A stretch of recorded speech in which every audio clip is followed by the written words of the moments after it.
Hello everyone. Welcome to this week's episode of Fangirls Only. I'm your host, Vanessa Bermo, and I'm here with, I'm sorry, I almost said Emily, Maddie Marotta. So, how are you doing today? I don't know why I almost called you Emily. That was really. Anyways, I've been told I look like an Emily at some point in my life. so welcome to your first ever podcast. Thank you. I'm so No excited. problem. So we can start with the questions now. So I'm an aspiring content creator myself, and I was just wondering how you started like doing social media and how you found your niche. Oh, this is a good question. I started doing YouTube when I was like 18 years old, when I was living in not London, Cambridge, but I say London because no one knows really where Cambridge is. But I was like the only American in my like graduating class, and I was like famously the most annoying person there. And so I got my braces off, and that was my first ever vlog, and I literally spent time like going to every single like lunch table there, and I would literally it was like a 4 minute video, and I literally was like play and I watched them watch this stupid video. And that video got like 1,000 views or something on YouTube. So then I started like posting more on YouTube. And that's what I was like, I was learning about a lot about like video editing. I was editing literally on my phone on like iMovie and stuff like that. And then I was like, okay, like I actually like this. So I taught myself a lot and then started posting on YouTube. I think I got like 9,000 followers or 9,000 subscribers on YouTube. And then went to college, did the whole college vlog, sorority stuff like that. And then TikTok came around and everyone had like migrated from like long term to like, or long form content to like short form content. And I was like, okay, wait, why wouldn't I do this? This is a lot easier than like sitting and editing a video. So, which I wish that I just kept up with YouTube as well as TikTok, but I'm still getting back into YouTube. But, anyways, but yeah, so first TikToks I posted were just about like boys, situationships, college. Like I was 20 years old when I started TikTok, and now I'm 25. I just turned 25. And then it moved into, then I graduated college, and I was like, okay, what am I going to talk about now? So then I started talking about Taylor Swift because I went through a really horrible breakup, and that kind of became my niche. And then about a few months ago, I started just like talking stories about my life, lore, if you will. And people seem to really enjoy that because I'm actually clinically insane. So it's been something, but yeah. They're entertainable. So They are entertainable, that's for sure. and now you're on Barstool. Oh my God. I was Yes, like, what? this is the whole thing yesterday. They reached out because I posted a video of a conversation that me and my roommate had. And she didn't know I was recording it.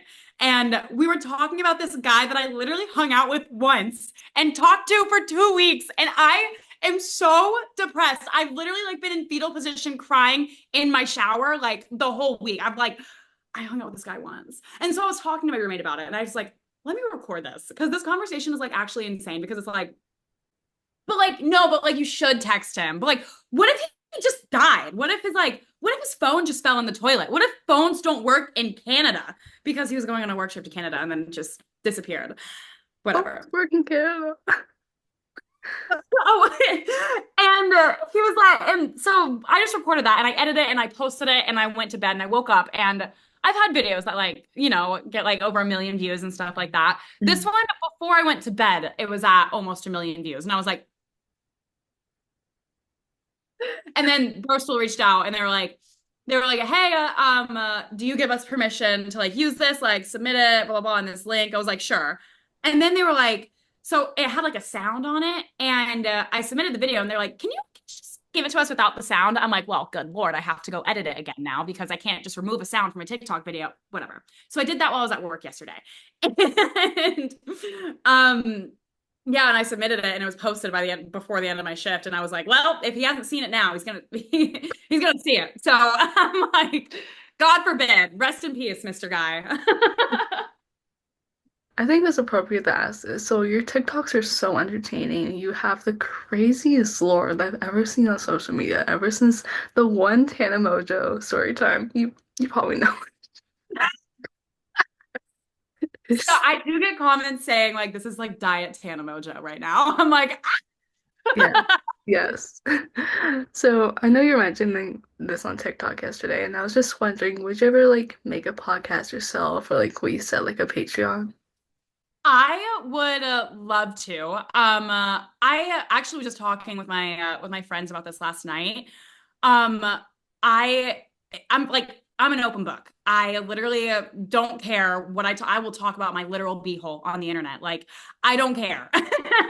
But like there are like some things that like I am like, wow, I forgot like I'm talking to like 160,000 of you guys that I'm like, okay, maybe I should like move this to like a smaller audience. And Patreon was a good idea because I don't know, like get a membership of like what, like $5 a month for some people. And I would just like like I feel like I would just go like into more detail in like a podcast or a Patreon about a lot of these stories because like God forbid I don't explain every single detail of every single story on the internet. But the Patreon or the podcast would go into like a lot more detail. Hmm. Sorry, there's a siren over there. Oh, I don't know if you hear that. Hope you're okay. all right, on to the next question. So, Mm. what is your dream collab like with a company or another influencer? Elf. I need to be sponsored by Elf. I make videos almost every day. Like I literally like have a part a series of it, and I'm like, hey guys, my name is Maddie. I am Elf's biggest fan. I need to be partnered with them. Elf or Aloe, love Aloe. Um, uh, and an influencer, Ken Urich. I love her so much. Like she is Ken Urich or Emma Chamberlain. Those two are like my go-tos. I love them both. I can see that happening. Yeah, they're both insane and I love it. All right. So, do you have any tips for anyone like watching that will want to be a content creator like yourself? Apps love when you use their apps. That's why I post like 6 times a day. Like TikTok, for example, like I literally wake up and film a video because it's like I think if you think like Alex Earl, right? She didn't always have this many followers. She consistently posted at least like 4 to 5 times a day when she had like as many followers as me. And then once it started picking up, like it literally just skyrocketed. Just keep posting. And that's like the biggest advice I can give you. Keep posting and don't think too much about what you're posting because when I was making like the series about my ex-boyfriend who went to jail, 13-part series, I was like, okay, I could post this and like it could just flop or whatever. It doesn't matter. Every video that I do post, there's always like a chance of it like getting views. And then the views on TikTok is what gets you paid. You know what I mean? And it's not all about getting paid. Like I just love speaking and talking to the internet very unfiltered.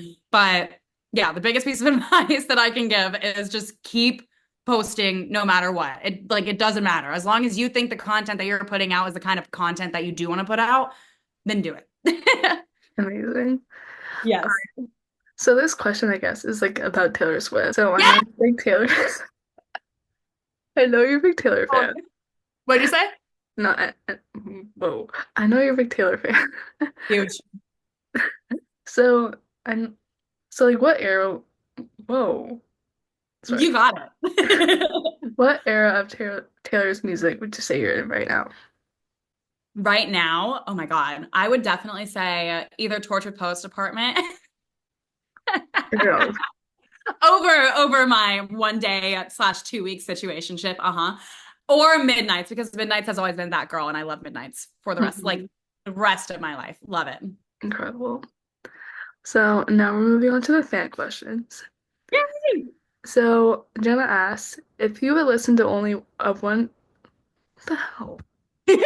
Sorry, I swear I have a speech problem. Anyways, Jenna asks if you would listen to only one of Taylor's songs for the rest of your. Wait, no. For the first time again, which song would it be? Death by a Thousand Cuts. Oh, yeah. Yeah. I like famously like that is my song. That is my song. Or You're on Your Own, kid, I will say. But yeah. So Zoe asked, what is the most challenging part of growing up and moving on from high school? Moving on from high school.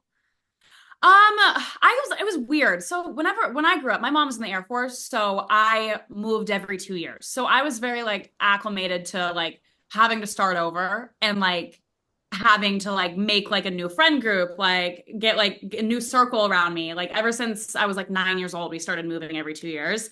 We lived in what, like I was born in North Carolina. We moved to Arizona, Florida, England, California.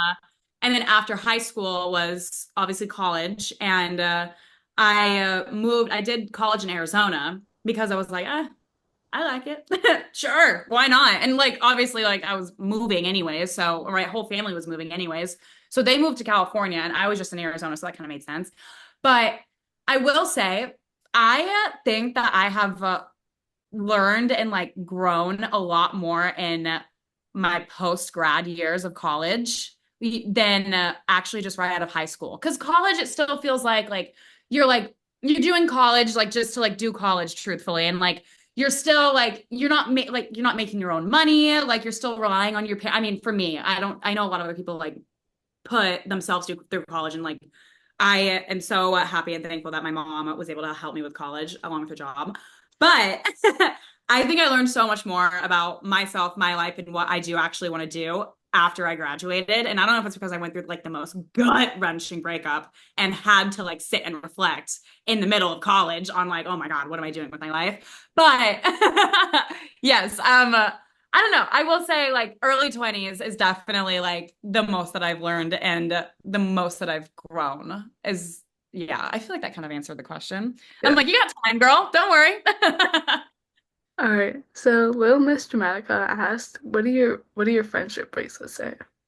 Oh my gosh, I don't have them on right now, but I knew I should have gone and put them on. I had one that said "Go Piss Girl." There was one that just says my name, but the M is upside down. And so I just like kept it, and it just looks a little wonky. That's fine. And then another one, it was a one that a fan made me. Mhm. Um, and it said "Tote Bag Guitar" because of my like Taylor Swift impressions. And yeah, those are my bracelets. I don't have them on because this is like way too tight, and I actually took them off this Oh, weekend and never put them back on. But yeah, yeah. incredible. So this is the last question, and Sydney asked, "What are your favorite artists besides Taylor and Sabrina?" Oh, love Gracie Abrams, Noah Kahan, Olivia Rodrigo, and Chappell Roan. Incredible. Full on. Like I would literally pay any amount of money to see any of them. Imagine like the whole like all of them in one concert. I would literally die. Like I'm serious. I would like have to be like on a stretcher. I'd be on the news. Oh, no. Okay. So that was all the questions. So thank you so much for coming on today. It's great Of having you. course. This was so much fun. No If you problem. ever want to do another episode, you totally let me know. Yes. But and I can't wait to post this and show everyone. Yes. It Incredible. Okay. was so nice meeting you. Whoa. Sorry. So nice to meet you too. Sorry, I need to get my speech checked. But You are good. well, have a good rest of your day and good luck with Thank the dog. you. Oh, I know. I can't wait. I can't wait to pop those glands. All righty. That was a no-no. Bye. Bye.